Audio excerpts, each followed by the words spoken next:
Hello learners, welcome you all on our YouTube channel Success with Economics।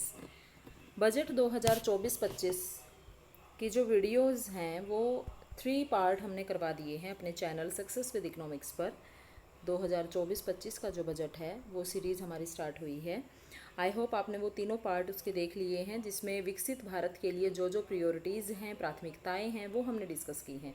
आज हम इस series को आगे बढ़ाएंगे और देखेंगे कि और क्या क्या घोषणाएं हैं जो इस बार 23 जुलाई को जो बजट आया है उसमें हुई हैं। तो हम बिल्कुल आराम से और ये सारी की सारी जो योजनाएं हैं इनको ध्यान से पढ़ेंगे ताकि कॉम्पिटिटिव एग्ज़ाम में आपका कोई भी क्वेश्चन गलत ना हो। तो विकसित भारत के लिए जो प्राथमिकताएं हैं वो क्या हैं? शहरी विकास, स्टाम्प ड्यूटी, जो महिलाओं द्वारा खरीदी गई संपत्तियों पर स्टाम्प ड्यूटी को कम करने के लिए राज्यों को प्रोत्साहित किया गया है कि अगर महिलाएं कोई प्रॉपर्टी खरीदती हैं तो जो स्टैम्प ड्यूटी लगती है यानी कि जो चार्जेस लगते हैं उनको कम किया जाए।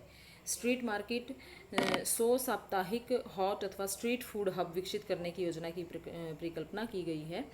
ट्रांजिट उन्मुख विकास, 30 लाख से अधिक जनसंख्या वाले 14 बड़े नगरों में जो ट्रांजिट ओरिएंटेड डेवलपमेंट को बढ़ावा दिया जाएगा। और वाटर मैनेजमेंट, जल आपूर्ति, सीवेज ट्रीटमेंट या फिर ठोस कचरा प्रबंधन जो योजनाएं हैं ये भी 100 बड़े शहरों में उपलब्ध कराई जाएंगी। पीएम आवास योजना क्या है? 10 लाख करोड़ रुपए का निवेश करके 1 करोड़ शहरी गरीब और मध्य वर्ग की आवश्यकताएं पूरी की जाएंगी।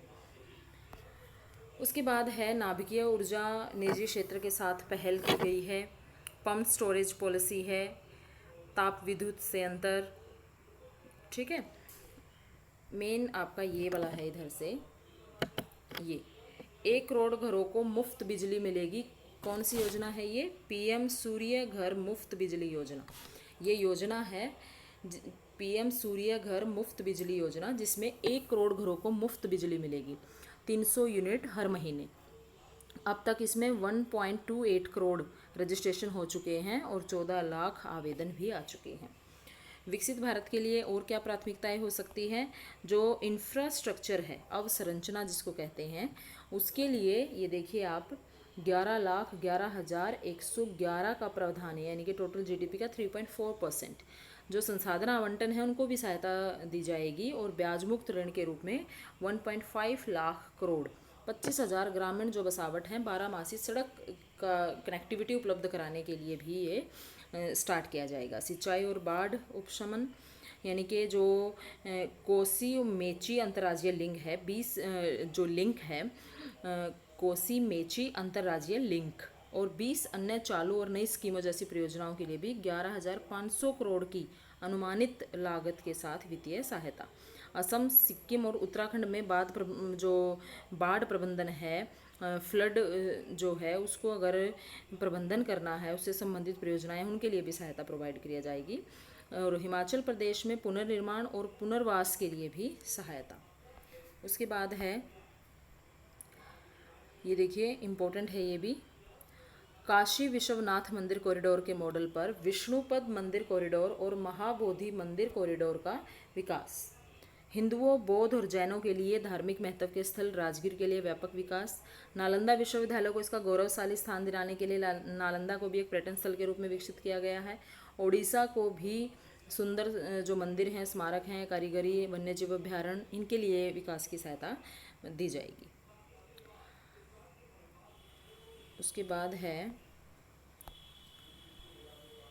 विकसित भारत के लिए जो प्राथमिकताएं हैं उनमें अगला हमारा पॉइंट है अगली पीढ़ी के सुधार, ग्रामीण और शहरी भूमि संबंधी कार्य। सभी भूखंडों के लिए अनन्य भूखंड पहचान संख्या और भू आधार। किसान रजिस्ट्री है उससे जोड़ा जाएगा, भू रजिस्ट्री कराई जाएगी।